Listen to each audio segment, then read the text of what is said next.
नाज़रीन, गंबट जे किसान कॉलोनी जे रहवासी पुरियत ख़ालिद महमूद सरोई जो निगर मुबैना तौर अगवा थी वियो आहे, जंहिं सबबि संदसि वारिस परेशान आहिनि। वारसन पीपी चेयरमैन बिलावल भुट्टो ज़रदारी खे निगर खे बाज़ियाब कराइण जी अपील कई आहे। रिपोर्ट करे रहियो आहे किशोर कुमार।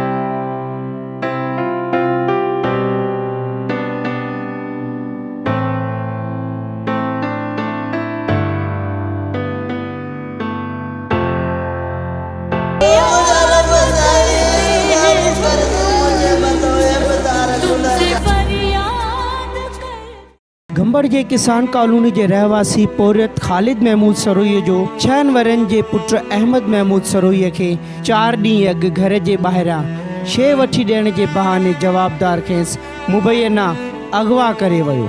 वारसनि पारां 25 अगस्त जी शाम सॼो ॾींहुं ॻोल्हा करण बाद मासूम नीगर जो पतो न पवण करे अगवा जो शक ॼाणाईंदे अहिड़ो इतला गंबट पुलिस खे ॾिनो, पर अफ़सोस आहे पुलिस इंतज़ामिया ते 4 ॾींहं गुज़रण बावजूद 6 वरनि जे नंढड़े मासूम अहमद महमूद सरोई जी ॻोल्हा करण में नाकाम थी वई आहे। ऐं गंबट थाणे जे SHO मोहम्मद नवाज़ चाचड़ पंहिंजो रवायती बयानु ॾेई इहो पिणु चयो आहे त ॻोल्हा जारी आहे। होॾां पोरियत ख़ालिद महमूद सरोई जे घर में गुलड़नि जहिड़ो मासूम नीगर जे घर वापसि मोटी अचण लाइ क़ुरान पाक जो विर्द जारी आहे। संदसि अमड़ खे बेहोशी जा दौरा पइजी रहिया आहिनि के माना 2 बजे जो दर तां ई माना संबोसन जे लूंज ते वठी वियो आहे, अगवा करे वियो अथसि। माना हिन महिल ताईं लापता आहे। अॼु 4थी राति थी अचेसि। असांजे नंढड़े माना अलाए खाधो पीतो हूंदो अलाए न हूंदो, पर हिन महिल असां हिन महिल परेशान वेठा आहियूं।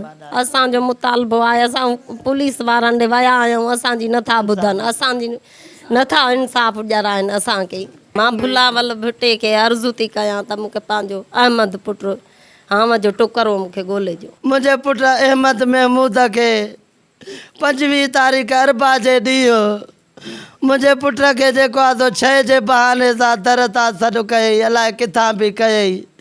हिन पाड़े में जेको आहे मुंहिंजे पुट खे धूतारे वठी वियो आहे। संबोसन खपाइण जो बहानो हुअसि, अलाए छाजो हुअसि, अलाए कहिड़ी नियत हुयसि। त मां मेहराण कॉलोनीअ ताईं बि पुछा कई आहे। उतां जे बि ॿारनि मूंखे इहो ॾस ॾिनो आहे त हिन तुंहिंजे पुट खे छोकिरो घुमाईंदो पियो वठे। पुलिस जेको आहे असां पहिरें ॾींहुं वियासीं, NC कटाईसीं। असांजी NC कटियूं।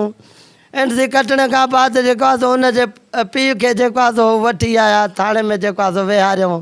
SHO जेको आहे मुंहिंजे पर पुट हुनखे बग़ैर सलाह जे जवाबदार खे छॾे ॾिनो आहे। आला इख़्तियारनि खां IG सिंध खां SSP खैरपुर खां IG DIG सखर खां अपील आहे त मुंहिंजो पुट मूंखे ॻोल्हे ॾियनि। मां बिलावल भुट्टे जो मां अर्ज़ु थो कयां मुंहिंजे पाण भाउ दुलराय जो। ही रमज़ान जो पुट आहे इहो रहमान, जेको नंढड़े छोकिरे खे वठी वियो आहे। उहो असां घुरायोसीं रमज़ान खे। रमज़ान जी बाईपास बि थियल आहे ऐं सफ़ा ख़तमु थियल हुयो त हीअ जॾहिं असां वटि एप्लीकेंट आया हुआ, इन्हनि चयो त असांजो छोकिरो अहमद महमूद तक़रीबन 7 साल उमिरि अथसि। उहो छोकिरो रमज़ान मंगणे जे सां गॾु उहो रमज़ान मंगणो पाकोड़ा हलाईंदो आहे होटल ते, को 200 रुपया मज़दूरी वठंदो आहे। उन सां गॾिजी ही निकिरी विया आहिनि, अञा ताईं वापसि न आया आहिनि। असां हिन खे चयो त तव्हां बि पंहिंजो ॾिसो, असां बि ॾिसूं था। असां ट्रेसिंग जे लाइ उनजो नंबर वठी चेक था कयूं त उनजो नंबर हिन वक़्तु बंदि थो वञे। असांजी कोशिशि जारी आहे ऐं मालिकनि खे बि चयो आहे, अलाह कंदो छोकिरो मालिकनि खे लभी वेंदो। पोरियत ख़ालिद महमूद जो जेको नंढड़ो 6 साला अहमद महमूद आहे, उहो मुसलसल 4 ॾींहं खां गुम आहे। इन्हनि पारां जेको आहे वस वारनि खां इहो मुतालबो कयो आहे त फ़ौरी तौरु जेको इन्हनि जो नंढड़ो लखते जिगर गुम थियल आहे उनखे जेको आहे ॻोल्हे आज़ादु कराए उन्हनि खे ॾिनो वञे। कैमरामैन आकाश कुमार सां गॾु किशोर कुमार, आवाज़ TV न्यूज़, गंबट।